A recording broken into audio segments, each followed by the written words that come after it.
On ZTN Prime every single Monday.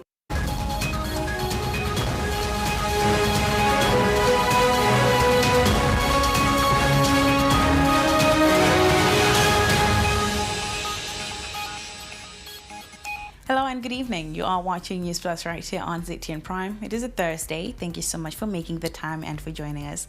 My name is Faith Nyaude. Let's take a look at stories making the headlines tonight. ZANU-PF First Secretary President Emmerson Mnangagwa has called on party members to focus on people-centered governance as it prepares for the 2028 polls. We give you an update from his address earlier today. Zimbabwean students have been challenged to come up with solutions to emerging challenges which the country and the world at large is facing. That story and more right here on News Plus. In our Crime Watch, we give you a sad story where 2 children were killed in an inferno suspected to have emanated from a community dispute at a farm in Gweru. 3 people have since been arrested. The Warriors have recorded the steepest decline in the latest FIFA rankings. That story and more when we take a look at sport. Our main story this evening, ZANU-PF First Secretary President Emmerson Mnangagwa says the party should focus on people-centered governance as it prepares for the 2028 polls. Addressing the party's Central Committee in Harare, the president implored the party to be disciplined and shun corruption. Eben Mabunda gives us more in the following report. Now, President Emmerson Mnangagwa today presided over the ZANU-PF Central Committee meeting, which is attended by hundreds from the 10 provinces of the country. In his address, President Mnangagwa rallied party leadership to start preparations ahead of the 2028 harmonized elections. This meeting is being convened at a time when we have passed the halfway mark since our last harmonized general elections in 2023. It is therefore of critical importance that we introspect as a party. President Mnangagwa called on party leaders to embrace unity, discipline and people-centered governance as the party prepares for its 22nd National People's Conference in Mutare next month. He also reminded party leaders that unity and discipline must remain central while warning against corruption and abuse of empowerment facilities. Corruption of any kind and excesses that alienate us from the people can never be condoned. Integrity, discipline, and unity. Concern for the people and the clean governance must be synonymous with ZANU-PF. The party's first secretary also highlighted developmental progress under the Second Republic, noting milestones in agriculture, mining and infrastructure, while reiterating that Vision 2030 remains firmly on course. We are committed to avail inputs, fertilizers, chemicals, and other relevant support across all provinces and districts. Increased production and productivity in the agricultural sector should see us taking advantage of various trade protocols and agreements. The Central Committee also took time to honor 207 members who passed away since the last meeting. Matebele South, we lost 33 comrades. Midlands, we lost 8 comrades, totaling 207 comrades that were lost. This includes the number of 4 comrades that were declared posthumously yesterday. Corruption must be weeded out. Food security remains a priority as the bells of the 2028 elections start to ring from a distance. Eben Mabunda, reporting for ZTN Prime at the ZANU-PF headquarters in Zimbabwe's capital, Harare. Now, to just discuss some of the key takeaways from today's Central Committee meeting, we are joined live by political analyst Lazarus South. Lazarus, good evening, and thank you so much for making the time and for joining us this evening. Now, in his opening statement, the president did rally party leadership to start preparing for the 2028 elections. What is your reading from that?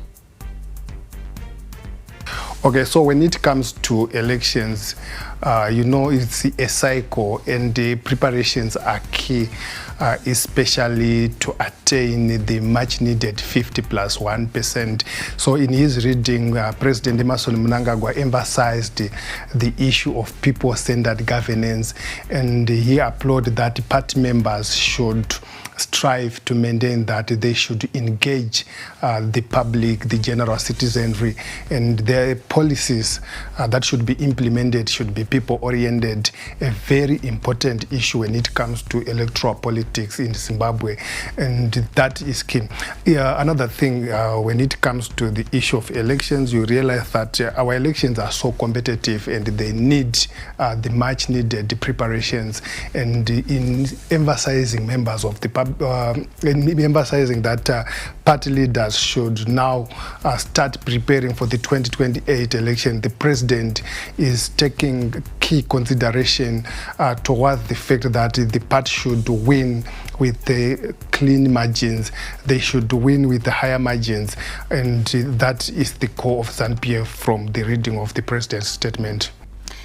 Now, Lazarus, discipline and unity was also emphasized at the Politburo meeting that was held yesterday. This same message was also emphasized at the meeting today.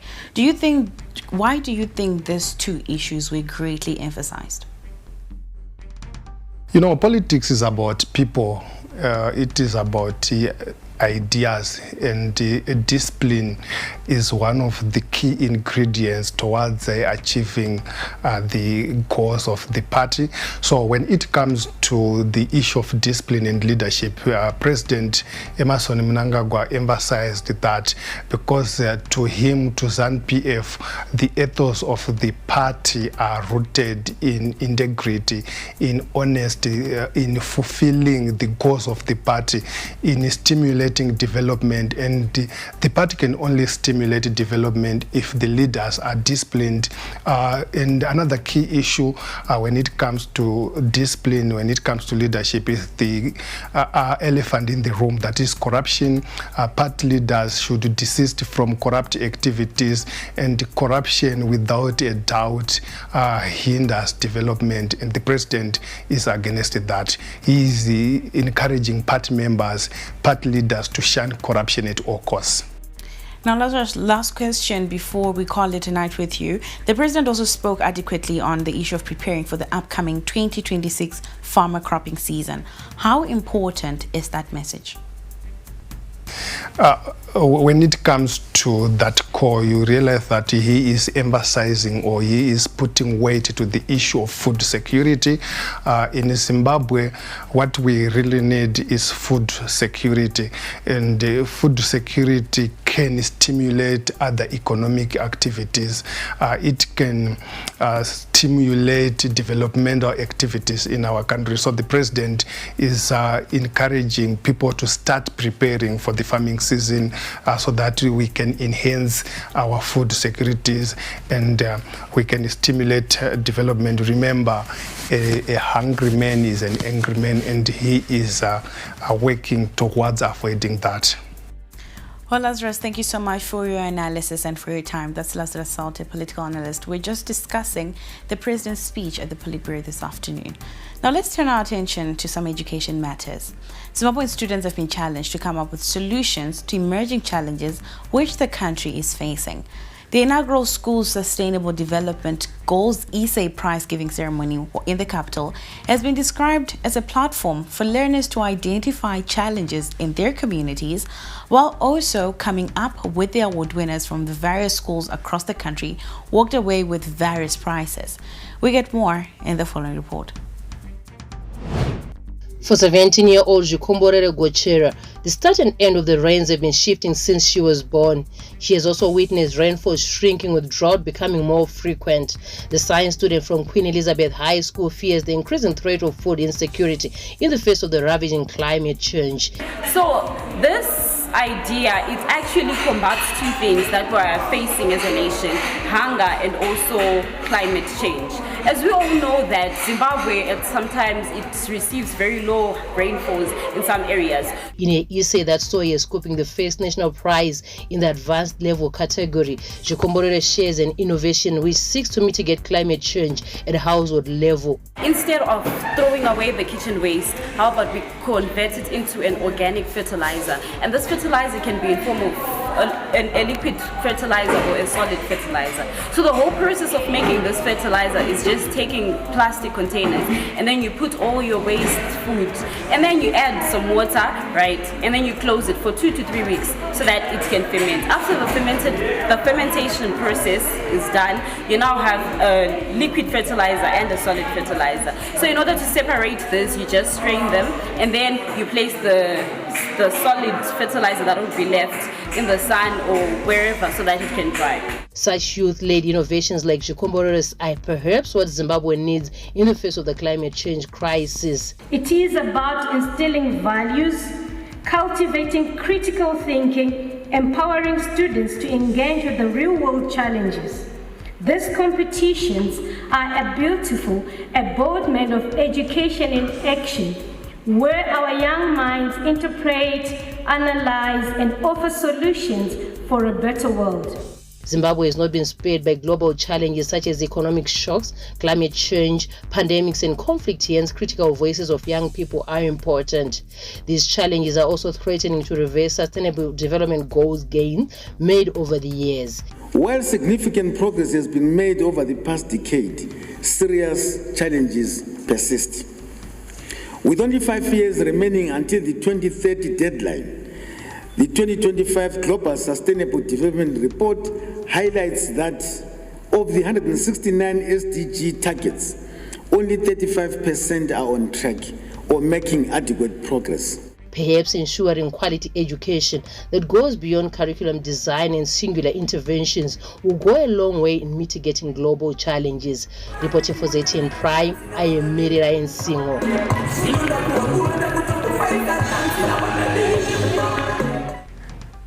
Now, still talking about education, the results of heritage-based education in Zimbabwe are really starting to show. A year after its launch in Sanyati, St. Charles Primary School has turned a small piggery project into a model of self-reliance. Our Mashonaland West correspondent Conrad Mpesa filed the following report. The school received piglets from local legislator Dr. Paulette Kambamura in 2023. Since then, learners have been involved in the project, which has funded a new ablution block and ICT equipment. Right, panapa tine ma-projects atiri kuita achienderana ne-heritage based curriculum ndofunga yatiri kuti 5.0. Saka sezvamuri kuona tine matanga enguruve, tiri kuita zvenguruve, tinoita zvembudzi, tine ma-broilers, ndo zvimwe zvezvatiri kuita panapa. Saka ma-projects edu aya ari kutibatsira zvakanyanyisa. Takakwanisa kuvaka new toilet. While poultry projects are also thriving, water shortages have limited horticultural efforts. Dr. Kambamura says a solar-powered bowl will soon be installed.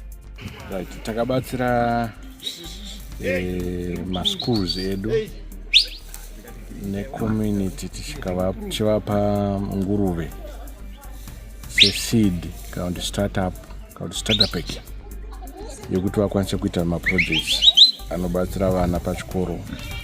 One takatarisa nokuti vana vadzidze. Tine donzvo re-education 5.0 kuti usazongotaura nemuromo bedzi. The Ministry of Primary and Secondary Education has urged schools nationwide to embrace such projects under heritage-based education, ensuring learning translates into innovation and sustainability. St. Charles Primary is proof that heritage-based education is shaping not just classrooms, but communities. Now, we are still focusing on education, and a blind man has defied the odds, graduating with a jaw-dropping 20 distinctions in his degree studies. Tsepang Timbani Nare, a former King George Center student, now a renowned disability and inclusion advocate, walked away from the Midland State University graduation ceremony as one of the top performers, bagging 3 awards for his stellar academic record. Nare, who uses a motorized wheelchair obtained in an honors and obtained a Bachelor of Sciences in Local Governance and Management, and says his journey was not without any hurdles. Nare says his dream is to continue learning and uplifting lives, especially for those living with disabilities. I started implementing some of the things that I was already learning, like because I am more into the civil society. So I found that in some engagements I'd be asked to facilitate sessions on strategic planning, and it has also helped me even in my disability rights work around community mobilization and advocacy.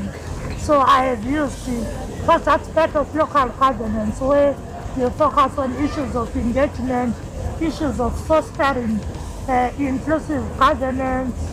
I've also been liaising even with the local authority, particularly the representative from representing us as persons with disabilities.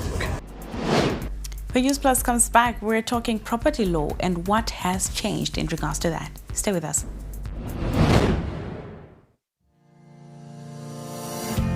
The Speaker of Parliament, Honorable Advocate J.F.N. Mutenda, the President of the Senate, Honorable M.M. Chinomona, the Deputy Speaker of the National Assembly, Honorable T. Gezi, the Deputy President of the Senate, Lieutenant General Retired M.R. Nyambuya, members of the Committee on Standing Rules and Orders, members of Parliament, the Clerk of Parliament, Mr. K.M. Chokuda, and staff of Parliament join the First Family and the nation at large in celebrating a visionary leader, a steadfast revolutionary and the architect of the Second Republic's National Development Agenda, His Excellency Comrade Dr. E.D. Mnangagwa, on the momentous occasion of his 83rd birthday.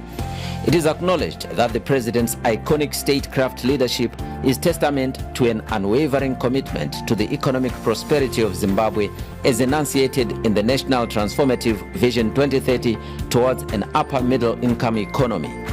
As a result, Vision 2030 is not merely an economic blueprint, but an inclusive and profound development mantra guided by the philosophy of leaving no one and no place behind.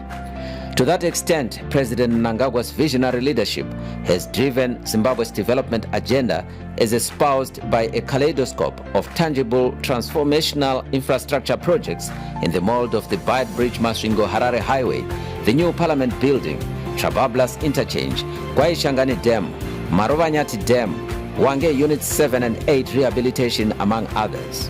Undergirding such massive development achievements is President Mnangagwa's belief that Zimbabweans must be their own economic liberators. As chairperson of the avowed Southern African Development Community SADC during the 44th SADC Summit, President Mnangagwa demonstrated superlative diplomacy together with President Ruto, chairman of the East African Bloc, by choosing dialogue in place of military intervention to end the war in the DRC. Furthermore, it was during President Mnangagwa's chairmanship of the 44th SADC Summit that all the 15-member countries appended their signatures to the agreement to amend the Southern African Development Community Treaty, thus paving the way for the SADC Parliamentary Forum, transforming into a fully fledged regional parliament. Your Excellency, as we celebrate this auspicious day, we are reminded that we do not merely mark the passage of time, but honor Your Excellency's decades of selfless service to our motherland Zimbabwe before and after independence. May the Almighty God favor Your Excellency with continued wise leadership and sound health. Happy birthday, Your Excellency. Shumba Murambwi, Ingonyama Gamatlabezulu. Long live Your Excellency. Parliament of Zimbabwe, a strong, independent, people-driven, world-class parliament. A SARS ISO 9001-2015 certified organization.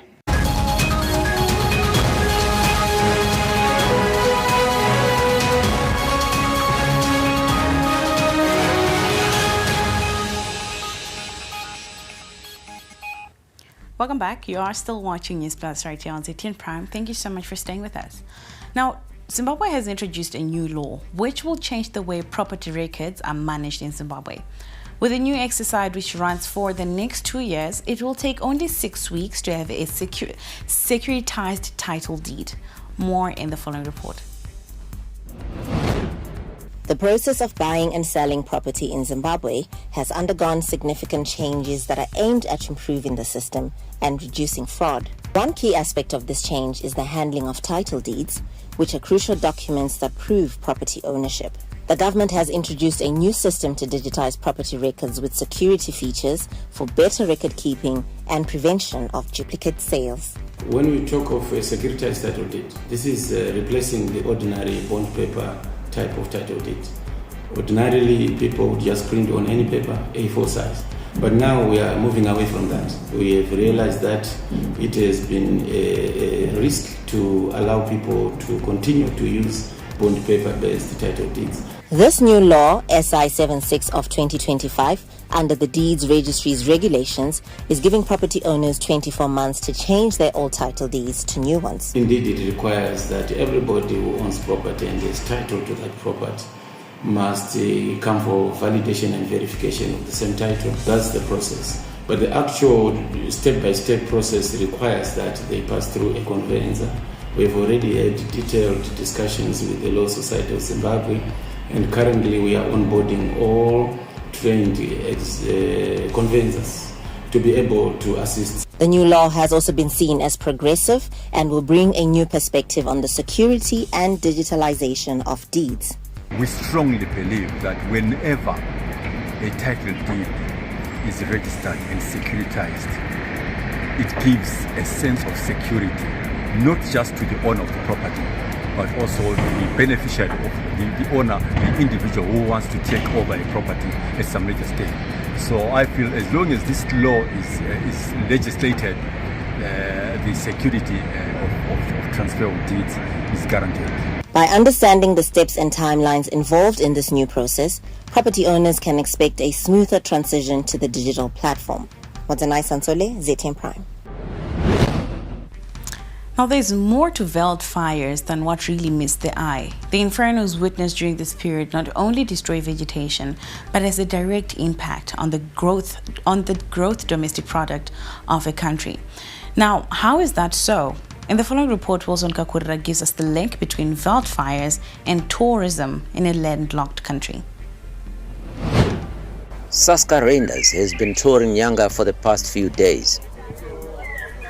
This is one of Zimbabwe's most iconic tourist destinations. She's excited. Wow, I just came back from the zip line, the highest and longest zip line in Zimbabwe, above the Mutaratsi Falls. It was really amazing. But in the heart of Nyanga, where majestic mountains meet verdant valleys, a silent threat looms. Veld fires, fueled by human recklessness and nature's fury, are ravaging the very fabric of this tourism paradise. As you see, the smoke comes from the fire. It also causes air pollution, extreme air pollution for days within the area surrounding that fire. These infernos not only scar the landscape, but also imperil the lives of animals and everything beautiful about this landscape. Animals depend on trees, grasses, and all the flora in the world. And when a fire happens, it alters this habitat. The tourism sector, a lifeblood of the local economy, hangs in the balance. As tourists flee, the industry is also reduced to ashes. The fires also threaten infrastructure, including roads, lodges, and facilities. But there is hope. With concerted efforts, veld fires can be prevented and controlled. So we are also incorporating the communities and trying to empower the communities through awareness campaigns and also through teaching them on how to fight fire and on the impacts of fire within our community, within the landscape, within the habitat itself. Around this time, Zimbabwe reaches the peak of the fire season.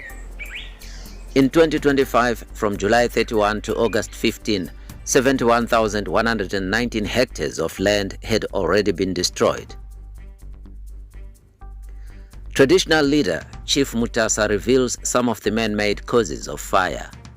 And my reasons, one on kunzisa moto, akati one day, one tine mahanders, wanengo chifima usiku, nechi, one tanga moto, ndongo moto nozo spread, then wait out of control.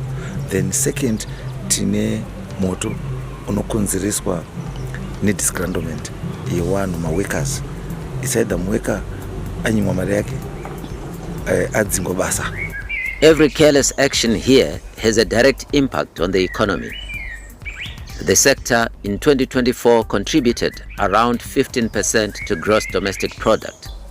Just recently, the country held a tourism expo in this part of the country with a call to realize the full potential of the sector. Long after the expo ends, let us therefore commit to taking outcomes and building on the momentum generated here in line with our tourism strategy. According to UN Tourism, landlocked developing countries welcomed 50 million international tourist arrivals in 2024, or around 3.5% of the global total. Zimbabwe needs a lion's share, and continued tourist arrivals are sending a good sign. We have yet to start our exhibition, but again, so far the experience is amazing and we're looking forward to do further business within Zimbabwe very soon. The future of Nyanga's tourism sector, its people and its wildlife depends on collective action. The time to act is now, before the embers of destruction consume everything that the country holds dear. Now let's talk about men's health. Health experts are raising concerns as the number of men opting for circumcision, a key HIV prevention measure, continues to decline. Michelle Kanguru gives us more. Kefas Masendu is a peer educator who works with young girls and boys aged between 0 to 24 in Chiondura village, Gokwe Rural. He teaches them about HIV and AIDS, but says he faces barriers due to the misconceptions that exist towards practices like voluntary medical male circumcision.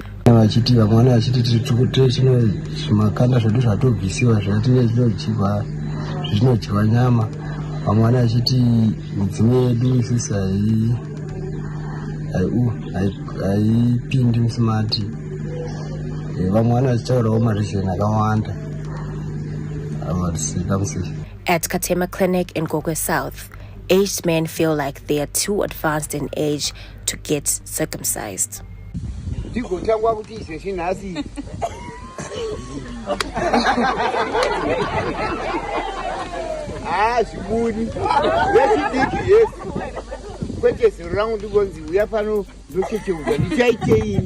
Combined efforts in HIV prevention have made use of strategies like condom programming, pre-exposure prophylaxis administering, HIV testing services, as well as prevention of mother-to-child transmission. In recent years, however, the country has been witnessing a significant decline in VMMC, which is key in the fight against the virus. This decline can be attributed to inadequate coverage in some districts, low demand for the service, as well as limited domestic funding. So we know them, and when they go, we ask that we become part of that process, respecting whatever they are doing within their cultural or religious space, but also making sure that the circumcision is now being done in a safer way than they used to do. In Midlands, however, medical authorities say they actually partner with certain traditional groups like the Varemba from Berengwa. These groups still uphold the practice and see it as essential for young men.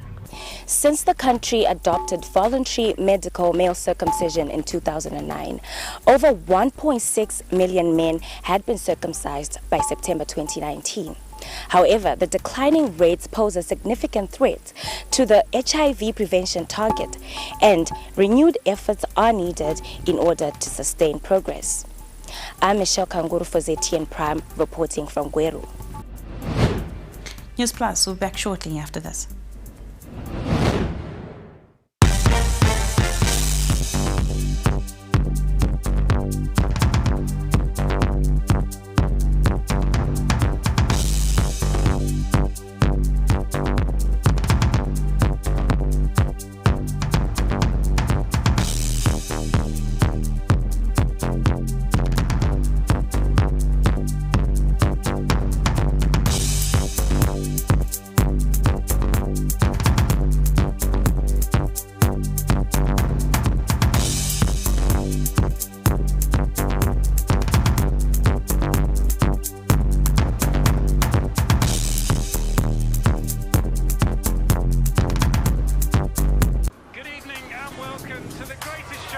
This is a people's game. They will be bubbling about this one for weeks and months to come. Let's go! Lights, camera, action. Put your mind on it, look the lights that you wherever you are, whatever your reason, it's on SuperSport all season long. Reconnect and stay connected to DSTV Compact and get the best football on us. The board, management and staff of Transmedia Corporation Private Limited join the nation in conveying our heartfelt birthday wishes to you, Your Excellency the President of the Republic of Zimbabwe, Dr. Emmerson Dambudzo Mnangagwa.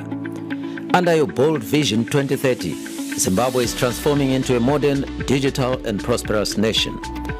At Transmedia Corporation Private Limited, we are proud to play a key role in this transformation.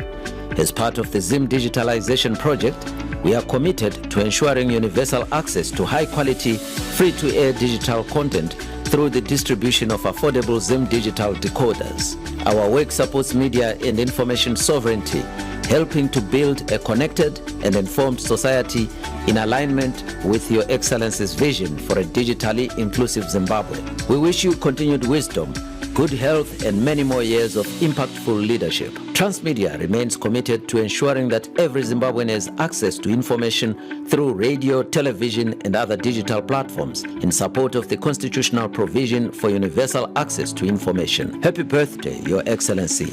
Transmedia, Masaisai Kuvanu, Amakakasi Evantuini.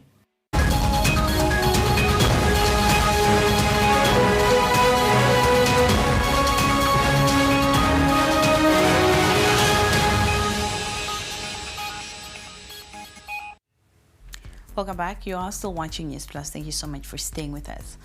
Now, police in Gweru, central Zimbabwe, are investigating a case of suspected murder after two children, aged 13 and 5, who were killed after a fire engulfed their hut in a farm compound. Police have since arrested 3 suspects who are expected to appear in court to answer to murder charges. Allegations are that the trio burnt their hut after they had some disagreements with the children's parents over slaughtering some chickens. Midlands Police spokesperson Inspector Emmanuel Mahoko said sometime in August this year, the parents of the children heard their children screaming for help in the middle of the night, only to realize that the hut they were sleeping in had caught fire. Their efforts to save the children with the help of other villagers were in vain. The remains of the children who were burnt beyond recognition have been taken to Gweru Provincial Hospital for post-mortem. Now, popular televangelist Pastor Benny Hinn's delegation led by Dr. Mary Dawn is back in the country on a progress check visit ahead of the impactful Healing and Miracle Crusade scheduled for the 10th to the 12th of October. Dr. Dawn has been frequently visiting Zimbabwe to lead key meetings, inspect preparations at the Miracle Grounds in Ashton Park, and coordinate logistics for what promises to be one of the most impactful healing and miracle crusades to be hosted in Zimbabwe. Wonderful things are in store. We know that something amazing is going to happen here, and we want to thank Heartfelt Ministry, Apostle Tavunga, the whole team, everybody here at the airport, everyone that has been involved, and everybody in the nation. And other delegations are coming from all over the world. People are flying from Switzerland, from Germany, from many, many nations in Europe, and of course in Africa. Now let's take a look at news from around the world. In DRC, senior ministers of the Democratic Republic of Congo accused Rwanda and its allegedly backed M23 militants of interfering in judicial and administrative affairs in the eastern region of the country. This is amid ongoing instability in M23-controlled areas. The Justice Minister said the Kinshasa government will annul magistrate appointments made by the militia, calling them illegal under an International Court of Justice ruling. The statements came against a backdrop of ongoing instability in eastern Congo. In July, the DRC and M23 signed the Qatar-mediated Declaration of Principles, in which both sides committed to a permanent ceasefire, with the intention of implementation by the 18th of August.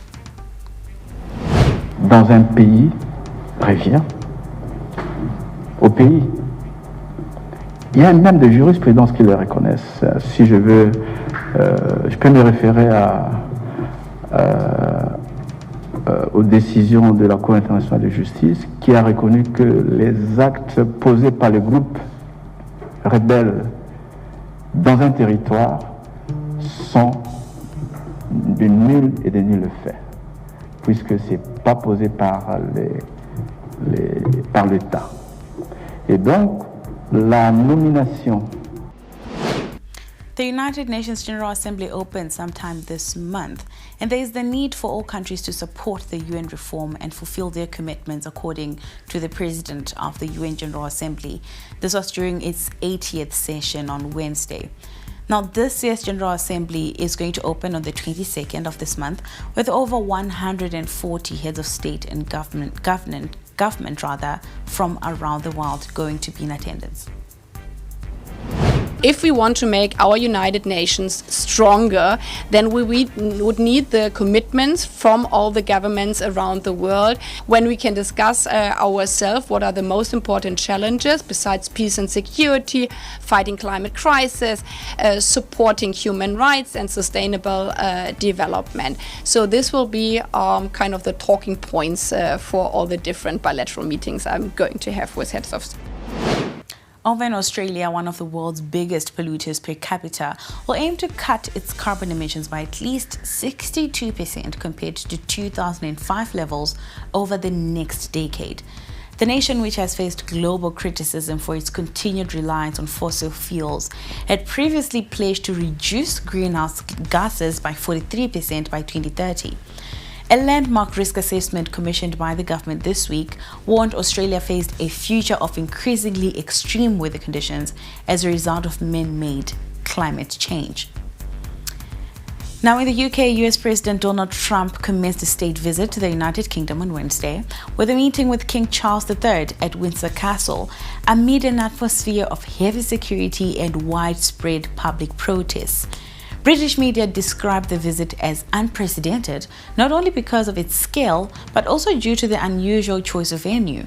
Instead of London, where state visits typically include events in the capital, Trump's engagements were held outside the city. Now, analysts suggest that this was a strategic decision to minimize disruption in London and reduce the likelihood of inflaming public discontent. I'm against Donald Trump visiting the UK. He should never have been invited. Now we take a look at some business news.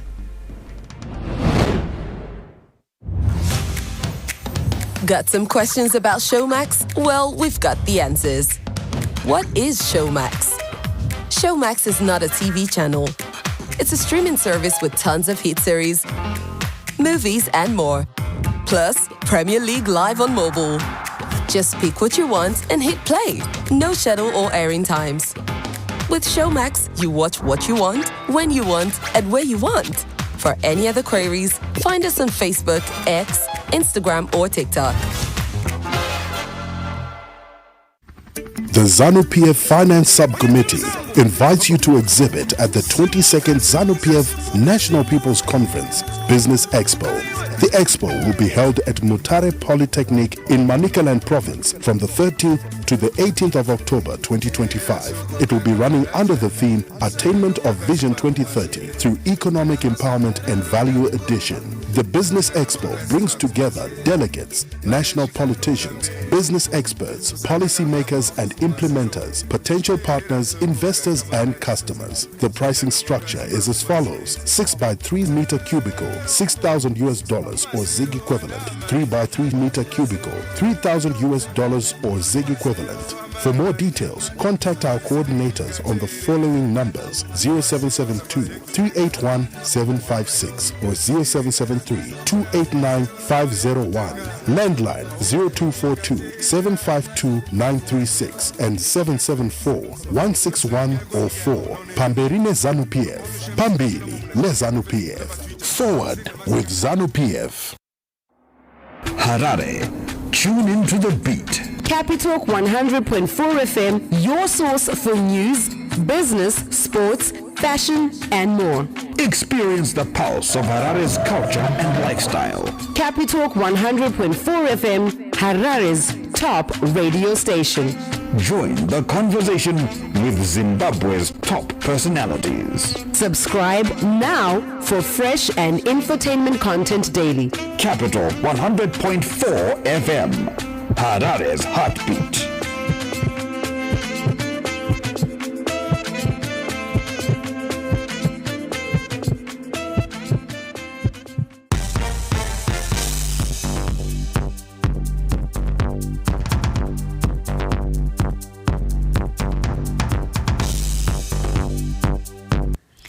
Let's take a look at some business news tonight. Communities in Zaka, Jirera district are celebrating network connectivity that has been accelerated by telecom operators to ensure there is network coverage countrywide. The developments mark significant progress in the country's quest to bridge the digital divide in rural Zimbabwe. In 2007, misfortune struck the Jekedesha family. Their firstborn child, Tatenda, fell ill. For Tatenda's mother, lack of network connectivity turned the family emergency into a nightmare. Her wish was to call her husband, who was away on business, but at that time, the community relied on a single tower, several kilometers away, an impossible distance to cover during a crisis. Unable to reach her relatives, she spent 14 days without emotional and financial support. Wairwara zvokunyatsokona kuti anytime ndogona kumushaya mwana. Saka panguva iyoyo ndakaomerwa kusvikira ndagara 2 weeks ndirimo, hapana vaindivhizitira noti hapana vaiziva kuti ndiri muchipatara. Stranded at hospital, she had to rely on traditional and unreliable means of communication, sending messages through strangers and writing letters. As she narrates the harsh reality she encountered, she believes network connectivity could have made a huge difference. Sister, de kwakuti ndanga ndine phone madezi wayo plus de kwakune masaisai. Ndona sekuti chekutotanga pakafa basi ndikadai ndakafona kune vamwewo vaiva nemota hama dzingava hama dzekuziva vaifanira kukwanisa kuuya vakanditora panzvimbo yandaka ndiri bhazi rafu. While authorities have always had their goals set on providing network coverage to all parts of the country, mobile operators were seemingly reluctant to set up cell towers in remote areas. However, the launch of the tower relocation program changed ways of operation and enabled mobile operators to expand their reach. When our operators realized the benefits of shared infrastructure, it became very easy. And now it's them actually who are relocating these. Potras only pays for the relocations, but it's actually our own operators relocating and sharing, these towers. A newly commissioned cell tower at Ngwana Range, Jerera district has transformed communication for local residents. The site, managed by Net1, also supports infrastructure sharing with other mobile operators in the country. Local villagers who long struggled with poor to non-existent connectivity now enjoy mobile internet that has made even video calls easier. Today, Mai Jekedeshe shares the old memory with her son Tatenda, who is away pursuing his university studies miles away from home. Mai Jekedeshe's story highlights the severe consequences of poor network connection. However, the growing trend of cell tower sharing has proven to be effective in accelerating nationwide network coverage. The initiative brings full-service approach that allows all citizens to enjoy network connectivity. For ZTM Prime, I am Sitachisiwe Gwaza, Zaka. Finance experts and lawmakers called for the search for alternatives to the SWIFT system and the US dollar at the second BRICS Forum Traditional Values that was held in Brasilia on Tuesday in order to avoid being at the mercy of the United States. An expert in finance supported this stance, noting that Brazil has already created its own digital payment systems. Então, os países do mundo hoje ganham menos do que gastam. Por várias razões. E a América é a maior deles, com 2 trilhões de déficit nas contas fiscais e 1 trilhão de buraco nas contas de balança de pagamentos. Esta situação que economicamente não tem muito futuro. Eu costumo dizer que eu não sei onde está escrito que tudo tem que fazer através de SWIFT e dólar. E nós ficarmos refém, né, dos Estados Unidos, que sem dúvida é um povo que deve ser respeitado, mas nas últimas décadas, vamos dizer, décadas e décadas, né? Bem, de certa forma, fazendo mentira virar verdade, né? Fazer mocinho virar vilão, vilão virar mocinho, né? Acabaram virando meio que ditaduras. When News Plus comes back, some sporting action. The ZANU-PF Finance Subcommittee invites you to exhibit at the 22nd ZANU-PF National People's Conference Business Expo. The expo will be held at Mutare Polytechnic in Manicaland Province from the 13th to the 18th of October 2025. It will be running under the theme Attainment of Vision 2030 through Economic Empowerment and Value Addition. The Business Expo brings together delegates, national politicians, business experts, policymakers and implementers, potential partners, investors and customers. The pricing structure is as follows: 6 by 3 meter cubicle, $6,000 or ZIG equivalent; 3 by 3 meter cubicle, $3,000 or ZIG equivalent. For more details, contact our coordinators on the following numbers: 0772 381 756 or 0773 289 501. Landline 0242 752 936 and 774 161 or 4. Pamberine ZANU-PF. Pambili le ZANU-PF. Forward with ZANU-PF. This is a people's game. They will be bubbling about this one for weeks and months to come. Let's go!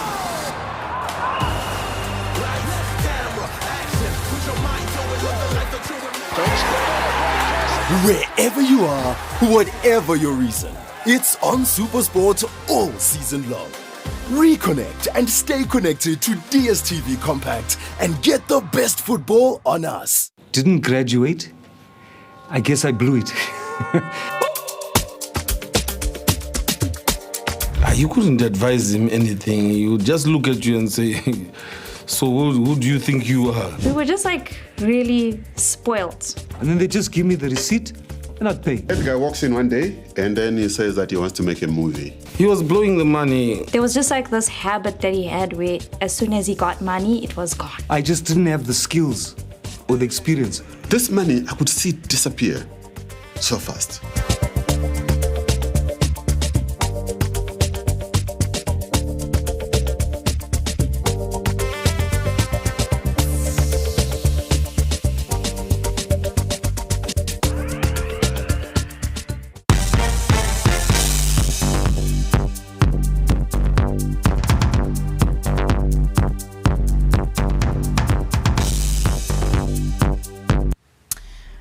Welcome back. You're still watching News Plus. Now we start off with some rugby. The Sports and Recreation Commission today postponed a press conference that was meant to provide clarity on the ongoing saga at the Zimbabwe Rugby Union. The rugby mother body has been rocked by scandals, including maladministration, among other issues, which led to the suspension of the board and members of the executive committee. Other members resigned en masse, leading to a state of uncertainty with some stakeholders. Now, joining us to give us background on this story is Zimbabwe Sports Hub, Tinashe Kusema. Tinashe, good evening. If you may just bring us up to speed on events that have led us to this particular point. Okay, basically, the last couple of weeks, if not to a month, Zimbabwe Rugby has been operating on autopilot without a substantive leader. This is following the suspension of the duly elected President Lawson Mtongwisa.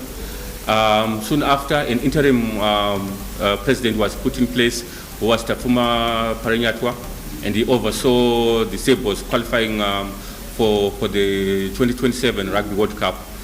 Soon after, he resigned, and now this is where we are at right now, with the union without a substantive leader. Today, with SRC having suspended the board and the national committee yesterday, the remaining members, they were supposed to announce an interim committee whose mandate is, I think they're the ones who know, but there have been rumblings that they'll be mandated with overseeing the Zimbabwe Rugby to the 2027 Rugby World Cup. The makeup of that interim committee is only known to the SRC, who have postponed their press conference to Tuesday next week at a date and venue, at a time and venue to be advised later on. But I think today we were supposed to get some clarity on the way forward, because as things stand, the Sabres are in limbo without proper leadership, because the Sabres Trust has been dissolved. The board have been suspended, and right now there is no leader as things stand. And time running out for the until the 2027 Rugby World Cup. We need to have some movement, because preparations should have already started, because we are now going maybe 2-3 tiers up in terms of the teams that will be facing at the World Cup. So the sooner we start preparing, the better. So Tinashe, you mentioned that national teams have started gearing up, and now given this background, what is the likely way forward? Will this have any impact on these teams that have already started preparing? Okay. The sooner the better that this interim committee is put in place, the better, because once they are put in place, we can have a clearer pathway to 2027 Australia. Because right now the Sabres are yet to officially start their preparations. They've been doing gym work, they've been doing a couple of drills as a group, as individuals. But once the technical setup, the Sabres technical setup meets with the new leadership, and they review their needs and wants, I think that's when the Sabres will be able to finally kickstart their preparations for the World Cup, because the sooner the better, the sooner they do it, the better. Well, Tinashe Kusema just giving us an update in regards to what's happening with rugby in Zimbabwe. Now, the Zimbabwe senior national football team has recorded the steepest decline in the latest FIFA rankings, falling 9 places to 125th in the world. The updated rankings were released on Thursday following the conclusion of the recent FIFA international window. The Warriors' slide comes on the back of 2 consecutive defeats during a break. A break 1-0 loss to Benin, followed by another 1-0 defeat to Rwanda. These disappointing results ended Zimbabwe's hopes of qualifying for the 2026 FIFA World Cup. Previously ranked 116th, Zimbabwe now sits at 125th with 1,135 ranking points. On the continental front, the national team has dropped to 35th in Africa. Having successfully hosted 4 global qualifiers in the past and an ICC board and committee at development meeting, Zimbabwe's cricket profile continues to rise. Up next, Zimbabwe hosts the ICC Men's T20 World Cup Africa Qualifier 2025. Don Makanyangara gives us more in this report. From September 26 to October 4, Zimbabwe will host the ICC Men's World Cup Africa Qualifier, which will see 8 countries participating, namely hosts Zimbabwe, Namibia, Uganda, Kenya, Nigeria, Tanzania, Botswana and Malawi. Zimbabwe Cricket Managing Director Give Momakone said the country was looking forward to another successful tournament, with the upcoming tournament as an endorsement by ICC. It is a serious endorsement of confidence. This is not the first qualifiers that we've hosted. We've hosted 3 to 4 major events in terms of global qualifiers, women's qualifiers and all that.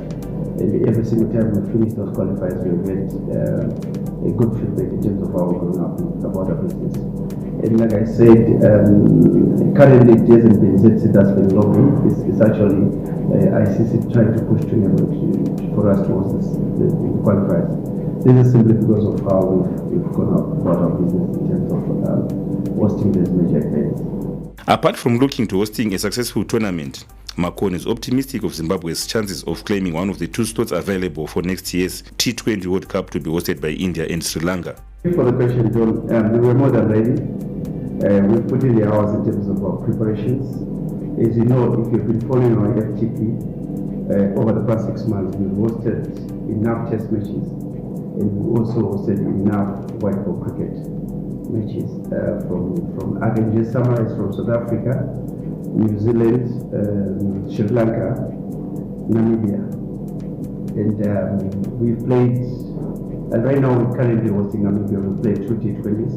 We're going to be hosting 8 teams in the next few days, mainly African teams. 8 teams. They're going to be divided into 2 groups of 4. We're hosting the qualifiers into 2 venues, mainly our Sports Club and Takashinga Cricket Club in Ireland.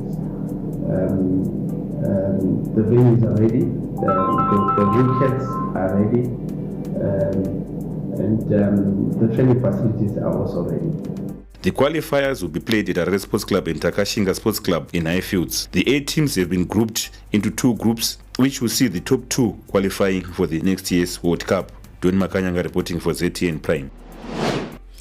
Now some athletics. Top Zimbabwe sprinter Tapiana Makarau is through to the final of the men's 200-meter race at the World Athletics Championships in Tokyo, Japan.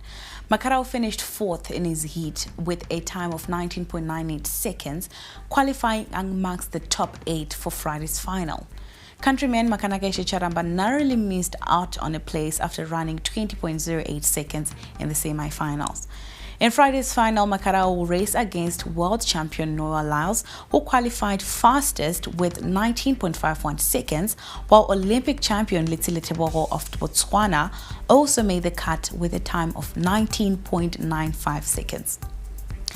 Now, still in Tokyo, Botswana's 21-year-old Busang Colleen Kebinatsipi won gold in the world 400 meters, roaring clear in 43.53 seconds, with a compatriot Bayapo Ndori taking bronze on a memorable night for the African nations. Kebinatsipi, who raised eyebrows with a season-leading 43.61 in the semi-finals, came off the final bend strongly, driving through the rain for a dominant victory. Jeremy Richards of Trinidad and Tobago, a 2017 world bronze medalist over 200 meters, took silver in a national record at 43.72 seconds, with Ndori third in 44.20. That's all right for your News Plus this Thursday evening. Thank you so much for joining us. We leave you with the forecast. Good evening and enjoy the rest of your viewing.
Hello and good evening. Welcome to The Chase right here on ZTN Prime. My name is Faith Nyode. Thank you so much for joining us.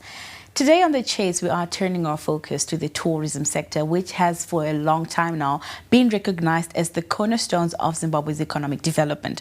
Now, it has the potential to generate billions in revenue, create jobs across the value chain, and project brand Zimbabwe to the world. The just ended Sanganai Hlanganani World Tourism Expo 2025 was held for the first time this year in Mutare. It was running under the theme Devolving Sustainable Tourism Development, Our Future, and it offered a unique opportunity to showcase Zimbabwe's tourism while highlighting investment opportunity and infrastructure projects designed to make the country more accessible and more competitive. At the center of these developments is also the new tourism and hospitality industry policy, which seeks to transform the sector into a $5 billion state economy and beyond. On The Chase today, we ask, how will devolution shape the growth of our tourism economy in the next 5 years?